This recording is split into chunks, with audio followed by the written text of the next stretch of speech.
ವಾಕ್ಯವನ್ನು ಹೇಳಿ ಅನಂತರ ನಾವು ಬೇರೆ ಒಂದು ಸಂದೇಶವನ್ನು ಗಮನಿಸ್ತೋ. ಈ ವಾರದಲ್ಲಿ ದೇವರು ಕೊಟ್ಟಂತಹ ವಾಕ್ಯವನ್ನು ನಾವು ಗಮನಿಸುವಾಗ ಈ ಸಂದೇಶದ ಪೀಠಿಕೆ ದೇವರು ನಮ್ಮನ್ನು ಆಶೀರ್ವದಿಸಿದಾಗ, ದೇವರಿಂದ ಆಶೀರ್ವಾದ ನಾವು ಹೊಂದಿದವರಾಗಿದ್ದಾಗ, ದೇವರಿಂದ ಶೋಧಿಸಲ್ಪಟ್ಟ ಮೇಲೆ ನಾವು ದೇವರ ಸಮ್ಮುಖದಲ್ಲಿ ತಾಳ್ಮೆಯುಳ್ಳವರಾಗಿರಬೇಕೆಂಬುದನ್ನು ಕುರಿತು ಈ ದಿನದ ಸಂದೇಶವಾಗಿದೆ. அல்லேலூயா. ஆண்டவரால் ஆசீர்வாதத்தை பெற்ற பின்பு கர்த்தர் நம்மை விசுவாசத்தில் சோதிக்கும் பொழுது ஆண்டவருடைய சமூகத்துல தாழ்மையாய் காத்திருக்கணும், பொறுமையாய் காத்திருக்கணும். பொறுமையாய் காத்திருப்போமானால் இழந்ததை இரட்டத்தனையாய் கர்த்தர் மறுபடியும் நமக்கு கொடுக்க நம்முடைய ஆண்டவர் வல்லவர்.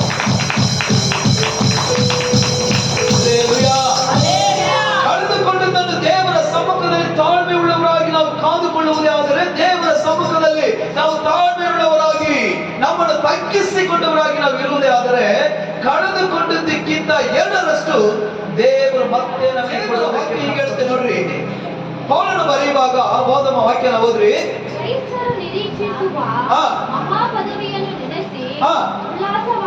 ನೀವು ದೇವರು ನಮಗೆ ಕೊಟ್ಟಂತ ರಕ್ಷಣೆಯನ್ನು ಕುರಿತು, ದೇವರು ನಮಗೆ ಕೊಟ್ಟಂತ ಆಶೀರ್ವಾದವನ್ನು ಕುರಿತು, ದೇವರು ನಮ್ಮನ್ನು ನಡೆಸುವಂತ ನಡೆಸುವಿಕೆಯನ್ನು ಕುರಿತು ಯಾವಾಗಲೂ ಸಂತೋಷವುಳ್ಳವರಾಗಿ.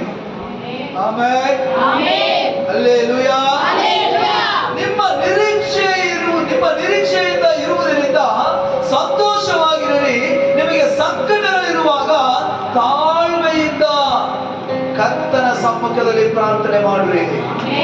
ಹಲ್ಲೆಲೂಯಾ. ಹಲ್ಲೆಲೂಯಾ. ಸಂಕಟಗಳು ಬಂದಾಗ ದೇವರ ಸಮ್ಮುಖದಲ್ಲಿ ನಾವು ತಾಳ್ಮೆ ಉಳ್ಳವರಾಗಿ ಪ್ರಾರ್ಥನೆ ಮಾಡುವವರಾಗಿ, ದೇವರ ಸಮ್ಮುಖದಲ್ಲಿ ಯಾವಾಗಲೂ ಏನ್ ಮಾಡಬಾರ್ದು, ಗುಣಗುಟ್ಟುತ್ತಾ ಇರಬಾರದು.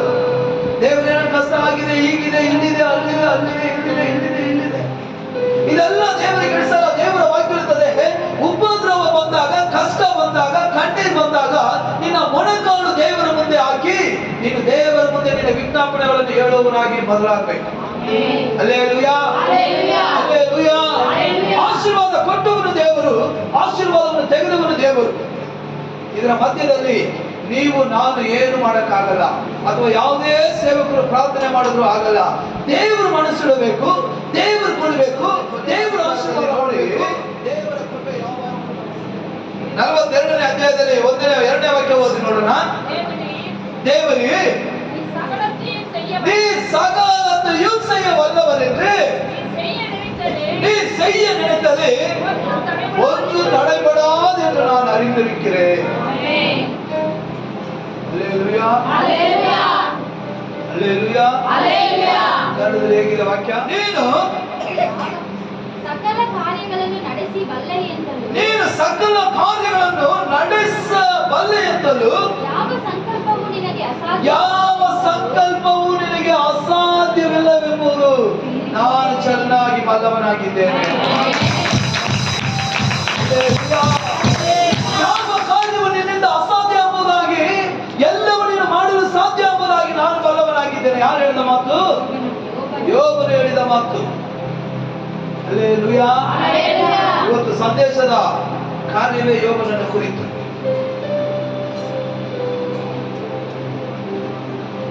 ಯೋಬ ದೇವರಿಂದ ಶೋಧಿಸಲ್ಪಡುವಾಗ 30ನೇ ಅಧ್ಯಾಯದವರೆಗೂ ಆತನ ಗುಣಗುಟ್ಟುವಿಕೆ, ಆತನ ಕಾರ್ಯಗಳನ್ನು ತನ್ನ ಸ್ನೇಹಿತರು ಬಂದು ಅವನನ್ನು ಹೀಯಾಳಿಸಿ ಮಾತಾಡುವಾಗ ಕರ್ತನ ಮೇಲೆ ಏನೋ ಒಂದು ಕಾರ್ಯ ಅವನಿಗೆ ಉಂಟಾದ ರೀತಿಯಲ್ಲಿ ಆತನು ಇರ್ತಾನೆ. ಆದರೆ 30ನೇ ಅಧ್ಯಾಯದಿಂದ ಆ ಕಡೆ ನೋಡುವಾಗ ಅವನ ನಂಬಿಕೆ ಸ್ಥಿರವಾಗಿರುವ ಹಾಗೆ ಕರ್ತನ ಮುಂದೆ ಆತನ ಮಾತನಾಡುವವನಾಗಿದ್ದಾನೆ. ಹಲ್ಲೆಲೂಯಾ. ಹಲ್ಲೆಲೂಯಾ. ನಾವು ದೇವರ ವಾಕ್ಯವನ್ನು ಗಮನಿಸುವಾಗ ನಾವು ರೋಮ 12:12 ನೋಡುವುದು, ಯಾವಾಗಲೂ ಸಂತೋಷವಾಗಿರಿ, ಉಪದ್ರವ ಬಂದಾಗ ಸೋತು ಹೋಗದೆ ಪ್ರಾರ್ಥನೆಯಲ್ಲಿ ಕಾದಿರಬೇಕು. ಹಲ್ಲೆಲೂಯಾ. ಏನ್ ಸಿಕ್ಕಿದ್ರು ಸಿಗದೆ ಹೋದ್ರು ನಾವು ದೇವರೊಳಗೆ ಯಾವಾಗಲೂ ಸಂತೋಷವುಳ್ಳವರಾಗಿರ್ಬೇಕು. ಆಮೆನ್. ಹಲ್ಲೆಲೂಯಾ. ನೀನು ಯಾವಾಗಲೂ ನಿನ್ನ ನಿರೀಕ್ಷೆಯನ್ನು ಕುರಿತು, ನಿನ್ನ ರಕ್ಷಣೆ ಸಂತೋಷವಾಗಿರು. ಉಪದ್ರವ ಬಂದಾಗ ತಾಳ್ಮೆಯಿಂದ ಕಾದಿದ್ದು ಸುಮ್ಮನೆ ಮಲಗಿ ನಿದ್ದೆ ಮಾಡಬೇಡ. ದೇವರ ಸಮ್ಮುಖದಲ್ಲಿ ಮೊಣಕಾಲೂರಿ ಪ್ರಾರ್ಥನೆ ಮಾಡು. ಹಲ್ಲೆಲೂಯಾ.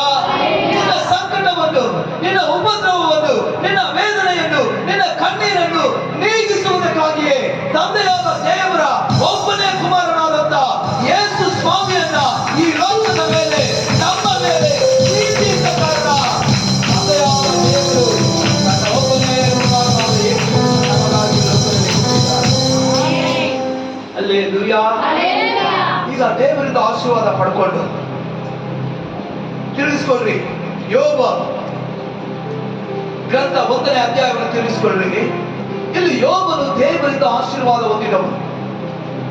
ಯೋಬನು ದೇವರಿಂದ ಆಶೀರ್ವಾದ ಹೊಂದಿದ ಕಾರಣ ಇಲ್ಲಿ ಏನ್ ನಡೆಯುತ್ತೆ ಎಂಬುದನ್ನು ಗಮನಿಸುವಾಗ ಚೆನ್ನಾಗಿ ನೋಡ್ರಿ. ಯೋಬನಿಗೆ 7 ಗಂಡು ಮಕ್ಕಳು, 3 ಹೆಣ್ಣು ಮಕ್ಕಳು. ತಗುದ್ರಾ? ಈ ಕಡೆ ಗಮನಿಸ್ಬೇಕು. ಯೋಬನಿಗೆ 7 ಗಂಡು ಮಕ್ಕಳು. ಎಷ್ಟು ಹೆಣ್ಣು ಮಕ್ಕಳು? 3 ಹೆಣ್ಣು ಮಕ್ಕಳು. 7,000 ಕುರಿಗಳು, 3,000 ಹೊಟ್ಟೆಗಳು, 500 ದನಗಳು, 500 ಕತ್ತೆಗಳು. ಚೆನ್ನಾಗಿ ಗಮನಿಸಬೇಕು. 7,000 ಕುರಿಗಳು, 3,000 ಹೊಟ್ಟೆಗಳು, 500 ದನಗಳು, 500 ಕತ್ತೆಗಳು, 7 ಗಂಡು ಮಕ್ಕಳು, 3 ಹೆಣ್ಣು ಮಕ್ಕಳು. ಕೋಟ್ಯಾಧೀಶ್ವರನಾಗಿ ದೇವರು ಯೋಬವನ್ನು ಆಶೀರ್ವದಿಸಿ ಒಂದು ಉನ್ನತ ಸ್ಥಾನದಲ್ಲಿ ಕರ್ತನು ಬಂದು ಯೋಬನನ್ನ ನಿಲ್ಲಿಸಿದ. ಹಲ್ಲೆಲೂಯಾ. ಹಲ್ಲೆಲೂಯಾ. ಹಲ್ಲೆಲೂಯಾ. ಈಗ ಒಂದು ಉನ್ನತ ಸ್ಥಾನದಲ್ಲಿ ಆಶೀರ್ವಾದವನ್ನು ಕೊಟ್ಟು ದೇವರು 700, 7,000, 3,000, 500, 7 ಗಂಡು ಮಕ್ಕಳು, 3 ಹೆಣ್ಣು ಮಕ್ಕಳು, ಈ ರೀತಿಯಾಗಿ ಒಂದು ಕುಟುಂಬವನ್ನು ಆಶೀರ್ವದಿಸಬೇಕಾದರೆ ಅವನು ಸಾಧಾರಣವಾಗಿ ನಮ್ಮ ರೀತಿಯಾಗಲ್ಲ, ದೇವರನ್ನು ಆರಾಧಿಸಿದಂತ ಮನುಷ್ಯನಲ್ಲ. ನಮ್ಮ ರೀತಿ ಅಂದ್ರೆ ಯಾವ ರೀತಿ? ಬಾಯಿ ಬಿಡ್ಬೇಕು ಬೇಗ. ಯಾವ ರೀತಿ? ನಮ್ಮ ನೋಡಿ ಪಕ್ಕದ ಮನೆಗಳು ಕೂಡ ಸಾಕ್ಷಿ ಹೇಳಲ್ಲ, ಆದ್ರೆ ಯೋಬವನ್ನು ನೋಡಿ ದೇವರು ಸಾಕ್ಷಿ ಹೇಳ್ತಾ ಇದ್ದಾರೆ. ಹಲ್ಲೆಲೂಯಾ. ನಮ್ಮನ್ನ ನೋಡಿ ಪಕ್ಕದ ಮನೆಯಲ್ಲಿರುವ, ನಮ್ಮ ಪಕ್ಕದ ಮನೆಯಲ್ಲಿರುವ, ಅದು ಬೇಡ ಬಿಡ್ರಿ, ನಮ್ಮ ಮನೆಯಲ್ಲಿರುವ, ನಮ್ಮ ಕುಟುಂಬದಲ್ಲಿರೋರೆ ಒಬ್ಬರಿಗೊಬ್ಬರು ಸಾಕ್ಷಿ ಹಿಡಿದ ಜೀವನ ಜೀವಿಸ್ತೇವೆ. ಆದ್ರೆ ಇಲ್ಲಿ ಸೈತಾನನ ಮುಂದೆ ಧೈರ್ಯಗೊಂಡವರಾಗಿ ಸೈತಾನನ ತಲೆಯನ್ನು ಚೆಚ್ಚುವ ರೀತಿಯಲ್ಲಿ ಯೋಬನನ್ನು ಕುರಿತು ದೇವರು ಸಾಕ್ಷಿ ಕೊಡ್ತಾ ಇದ್ದಾರೆ. ಯೋಬನು ಎಂತವನು? ಯೋಬನು ದೇವರೊಳಗೆ ಜೀವಿಸಿದ ಕಾರಣ ದೇವರು ಯೋಬನಿಗೆ ಕೊಟ್ಟದೆಲ್ಲವನ್ನು ಕೂಡ ಆಶೀರ್ವಾದವಾಗಿ ಕರ್ತನು ಬದಲಾಯಿಸಿದರು. ಹಲ್ಲೆಲೂಯಾ. ಹಲ್ಲೆಲೂಯಾ. ದೇವರಿಂದ ಆಶೀರ್ವಾದವನ್ನು ಹೊಂದಿದಂತ ಯೋಬನು ಉನ್ನತ ಸ್ಥಾನದಲ್ಲಿರುವಾಗ ಅವನ ಮಕ್ಕಳು ಯಾವ ರೀತಿಯಲ್ಲಿದ್ದರು? ಅವನ ಮಕ್ಕಳು ಯಾವ ರೀತಿಯಲ್ಲಿದ್ದರು? ಪ್ರತಿ ದಿನ ಯೋಬನು ತನ್ನ ಮಕ್ಕಳಿಗಾಗಿ ಆತನು 1ನೇ ಅಧ್ಯಾಯದಲ್ಲಿ ನೋಡುವಾಗ ಪ್ರತಿ ದಿನ ದೇವರ ಮುಂದೆ ಅವರು ಏನ್ ಮಾಡ್ತಾ ಇದ್ದಂತೆ? ಹೋಮ ಸಲ್ಲಿಸುತ್ತಾ ಇದ್ದ. ಅಯ್ಯೋ ನನ್ನ ಮಕ್ಕಳು ಎಲ್ಲಿ ದೇವರಿಗೆ ವಿರೋಧವಾಗಿ ಪಾಪ ಮಾಡ್ಬಿಡ್ತಾರೋ, ಅಯ್ಯೋ ನನ್ನ ಮಕ್ಕಳು ಎಲ್ಲಿ ದೇವರಿಗೆ ವಿರೋಧವಾಗಿ ಸುಳಿಗೆ ಮಾಡ್ಬಿಡ್ತಾರೋ, ಅಯ್ಯೋ ನನ್ನ ಮಕ್ಕಳು ಎಲ್ಲಿ ದೇವರಿಗೆ ವಿರೋಧವಾಗಿ ದೂಷಣೆ ತಂದ್ಬಿಡ್ತಾರೆ ಎಂಬುದಾಗಿ ಪ್ರತಿ ದಿನ ತನ್ನ ಮಕ್ಕಳಿಗೋಸ್ಕರ ಯೋಬನು ದೇವರ ಮುಂದೆ ಹೋಮವನ್ನು ಸಲ್ಲಿಸಿ ತನ್ನ ಮಕ್ಕಳ ಪಾಪಕ್ಕಾಗಿ ದೇವರ ಮುಂದೆ ಹತ್ತು ಗೋಳಾಡಿದ ಮನುಷ್ಯ ಯೋಬನು. ಹಲ್ಲೆಲೂಯಾ. ಏನ್ ಮಾಡ್ತಾ ಇದ್ರಂತೆ? 10 ಜನ ಮಕ್ಕಳು ಒಂದೊಂದು ದಿನ ಒಂದೊಂದು ಮನೆಯಲ್ಲಿ ಪಾರ್ಟಿ.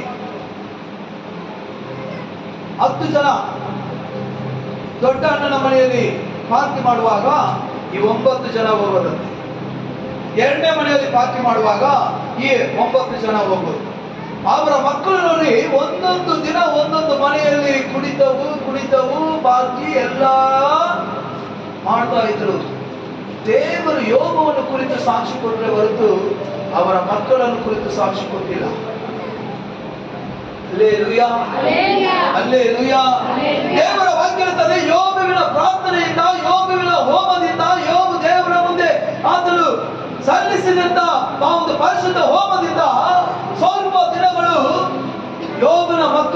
ರೋಗದಿಂದ ಕಾಯಲ್ಪಟ್ಟರು. ಆ ನಂತರ ಒಂದೇ ದಿನದಲ್ಲಿ 10 ಜನನು ಫಿನಿಶ್. 7,000 ಒಂಟೆ ಫಿನಿಶ್. 3,000 ಒಂಟೆ ಹೋಯ್ತು. 7,000 ಕುರಿ ಹೋಯ್ತು. 500 ದನಗಳು ಹೋಯ್ತು. 500 ಕತ್ತೆಗಳು ಹೋಯ್ತು. ಕೊಟ್ಟಂತ 10 ಮಕ್ಕಳು ಹೋಯ್ತು ಒಂದೇ ದಿನದಲ್ಲಿ. ಆಮೇಲೆ ಹಲ್ಲೆಲೂಯಾ. ಈಗ ದೇವರ ನಂಬಿಕೆಯಲ್ಲಿದ್ದಂತ ಯೋಬವನ್ನು ಕುರಿತು ದೇವರು ಶೋಧಿಸಿದಂತ ಕಾರ್ಯವನ್ನು ಗಮನಿಸುವಾಗ ಯೋಬ 1:10 ವಾಕ್ಯ ಓದಿ. நீர் அவனையும் அவன் வீட்டையும் அவனுக்கு உண்டான எல்லாவற்றையும் நீ சுற்றி வேலி அடிக்கவில்லையோ. போதும். இந்த வார்த்தை சாத்தானானவன் ದೇವರಿடத்துல கேட்கிறான். ಈ ಸೈತಾನನು ತಿರುಗಿ ಬಂದಾಗ ಯೇಸು ಸ್ವಾಮಿ ಹೇಳ್ತಾ ಇದ್ದಾರೆ, ನೀನು ಲೋಕವೆಲ್ಲ ತಿರುಗಾಡಿ ಬಂದೆಯೋ? ಹೌದು. ಹಾಗಾದರೆ ನನ್ನ ಭಕ್ತನಾದ ಯೋಬುವಿನ ಮೇಲೆ ನಿನ್ನ ಕಣ್ಣು ಹೋಯಿತು? ಹೌದು. Hallelujah, hallelujah. ಈಗ ಸೈತಾನನು ದೇವರ ಮುಂದೆ ಹೇಳ್ತಾ ಇದ್ದಾನೆ, ಈ ಯೋಬು ನಿನ್ನನ್ನು ದೂಷಿಸುವುದೇ ಇರುವ ಕಾರಣ ಏನ್ ಗೊತ್ತಾ? ನೀನು ಅವನನ್ನು ಆಶೀರ್ವದಿಸಿದ್ದೀಯಾ. ಅದು ಮಾತ್ರವಲ್ಲದೆ ಅವನ ಸುತ್ತಲೂ ನೀನು ಬೇಡಿ ಹಾಕಿ ಕಾಯ್ತಾ ಇದ್ದೀಯಾ. ಅರ್ಥ ಆಗಿಲ್ಲ? ஹல்லேலூயா. சாத்தானை பார்த்து ஆண்டவர் சொல்றாரு, உலகத்தெல்லாம் சுற்றி வந்தையே, என் மகனாகி யோபுவின் மேல் கண் வைத்தாயோ? ஆமா, கண்ணு வச்சிட்ட. ஆனா உன்னால என்ன செய்ய முடியும்? ஆண்டவர் கேட்கிறாரு. அவன் சொல்ற, என்னால ஒண்ணும் செய்ய முடியாத. காரணம், நீங்க அவனை என்ன செஞ்சிருக்கிறீங்க? ஆசீர்வதித்திருக்கிறீங்க. அவன் சுற்றிலும் வேலி போட்டு நீங்க பாதுகாப்பு வைத்திருக்கிறீங்க. ஒருவேளை நீங்க அதை எடுத்தா அவருடைய விசுவாசம் ஏமாத்திரும் என்பதை நான் காண்பிப்பேன் என்று பிசாசு தேவனோடு கூட சவால் போடுகிறான். அல்லேலூயா, அல்லேலூயா, அல்லேலூயா, அல்லேலூயா. அடுத்த ஓದಮ ವಾಕ್ಯ. ಅದಕ್ಕೆ ಸೈತಾನನು ಯೋಬನ ದೇವರಲ್ಲಿ ಭಯಭಕ್ತಿಯನ್ನು ಲಾಭವಿಲ್ಲದೆ ಇಟ್ಟಿದ್ದಾನೋ, ನೀನು ಅವನಿಗೆ ಅವನ ಮನೆಗೂ ಅವನ ಎಲ್ಲಾ ಸ್ವಾಸ್ಥ್ಯಕ್ಕೂ ಸುತ್ತಮುತ್ತಲೂ ನೀನು ಅವನಿಗೂ ಅವನ ಕುಟುಂಬದವನಿಗೂ ಅವನ ಆಸ್ತಿಯನ್ನು ಸಂರಕ್ಷಿಸುತ್ತಿರುವೆ. ಅವನ ಕೆಲಸ ಕಾರ್ಯಗಳನ್ನು ಸಫಲಪಡಿಸುತ್ತಿರುವುದರಿಂದ ಅವನ ಸಂಪತ್ತು ದೇಶದಲ್ಲೆಲ್ಲ ವೃದ್ಧಿಯಾಗಿದೆ. ಸೈತಾನ ಹೇಳ್ತಾ ಇದ್ದಾನೆ, ನೀನು ಯೋಬವನ್ನು ಕಾಯುವ ಕಾರಣ, ನೀನು ಯೋಬುವಿನ ಸುತ್ತಲೂ ಬೇಲಿ ಹಾಕಿರುವ ಕಾರಣ, ನೀನು ಅವನನ್ನು ನಡೆಸುವ ಕಾರಣ, ಹಲ್ಲೆಲೂಯಾ, ಹಲ್ಲೆಲೂಯಾ, ಅವನು ನಿನ್ನನ್ನು ಆರಾಧನೆ ಮಾಡ್ತಾ ಇದ್ದಾನೆ. ಹಲ್ಲೆಲೂಯಾ. ಯೋಬು ನನಗೆ ಸಾಕ್ಷಿಯಾಗಿದ್ದಾನೆ, ಅವನು ನೀತಿವಂತನು, ಅವನು ಒಳ್ಳೆಯವನು ಎಲ್ಲ ಹೇಳುವಾಗ ಸೈತಾನ ಹೇಳ್ತಾ ಇದ್ದಾನೆ, ನೀನು ಅವನನ್ನು ಕಾಯುವುದರಿಂದ ಅವನು ನಿನಗೆ ನಿಜವುಳ್ಳವನಾಗಿದ್ದಾನೆ. ಒಂದು ವೇಳೆ ನೀನು ಅವನ ಸುತ್ತಲಿರುವ ಒಂದು ಬೇಡಿಯನ್ನು ತೆಗೆಯುವುದೇ ಆದರೆ ಅವನ ಹೆಸರಿನ ಮಟ್ಟಿಗೆ ನಿನ್ನನ್ನು ದೂಷಿಸುವನಾಗಿ ಕಾಣಲ್ಪಡುತ್ತಾನೆ ಎಂಬುದಾಗಿ ಸೈತಾನನು ದೇವರ ಮುಂದೆ ಸವಾಲಾಗ್ತಾನೆ. ಹಲ್ಲೆಲೂಯಾ. ಓದಿ ವಾಕ್ಯ ಓದಿ. ಆದರೆ ನೀನು ಕೈ ನೀಡಿ ಅವನ ಸೊತ್ತನ್ನೆಲ್ಲ ಅಳಿಸಿಬಿಡು. ಆದರೆ ದೇವರೇ, ನೀನು ಕೈ ನೀಡಿ ಅವನ ಸ್ವತ್ತನ್ನೆಲ್ಲವನ್ನು ಅಳಿಸಿಬಿಡಿ. ಆಗ ಅವನು ನಿನ್ನ ಎದುರಿಗೆ ನಿನ್ನನ್ನು ದೂಷಿಸಲೇ ದೂಷಿಸುವನು ಅಂದನು. Hallelujah, hallelujah. ಸೈತಾನನು ದೇವರ ಮುಂದೆ ಹೇಳ್ತಾ ಇದ್ದಾನೆ, ಯೋಬುವಿನ ಆಸ್ತಿ ಎಲ್ಲ ನೀನು ತೆಗೆದು ಬಿಡು, ಯೋಬು ಸುತ್ತಲಿರುವ ಬೇಲಿಯೆಲ್ಲ ನೀನು ತೆಗೆದುಹಾಕು, ಆಗ ಯೋಬನು ನಿನ್ನನ್ನು ದೂಷಣೆ ಮಾಡ್ತಾನೆ ಎಂಬುದಾಗಿ ಸೈತಾನನು ದೇವರ ಮುಂದೆ ಹೇಳ್ತಾ ಇದ್ದಾನೆ. ಯೋಬನು ಹೇಳಿದ ಒಂದು ಮಾತು ಏನು ಗೊತ್ತಾ? 1:21 ಓದ್ರಿ. ಯೋಬು 1:21.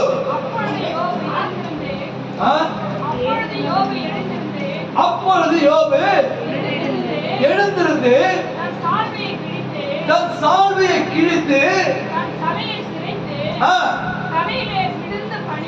தரையிலே விழுந்து பணிந்து, நான் நிர்வாணியாய் என் தாயின் கர்ப்பத்திலிருந்து வந்தேன், நான் நிர்வாணியாய் அவ்விடத்திற்கு திரும்புவேன்.